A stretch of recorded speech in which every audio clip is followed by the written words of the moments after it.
Friends இன்னைக்கு நம்ம வீடியோல பேக் டு தான் பார்க்க போறோம். அதுவும் ஸ்கூல் பேக்ல திங்ஸ் பேக். வாங்க பார்க்கலாம். இந்த பேக் தான் ஃப்ரெண்ட்ஸ் பார்க்க போறோம். வாங்க. ஃபர்ஸ்ட் எடுத்த உடனே ஃபைல் இதுல என் டிராயிங்ஸ் தான் இருக்கு. இந்த டிராயிங்ஸ்லாம் நான் அப்புறம் கேட்டேன் அடுத்த வீடியோல. அடுத்து பேட்.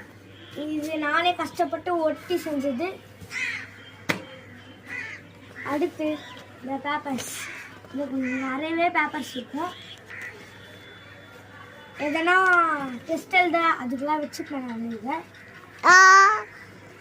அடுத்து பிஸ்னஸ் கீழே கொட்டிச்சு. சாரி ஃப்ரெண்ட்ஸ், அடுத்த வீடியோவில் இருந்தால் நான் காட்டுறேன். அடுத்து இது என் பர்சனல் பேப்பர். யாருக்குமே இது நான் காட்ட மாட்டேன். ஃப்ரெண்ட்ஸ் டைம் ஆயிடுச்சு. பாட்டில் பார்க்கணும். Bye by.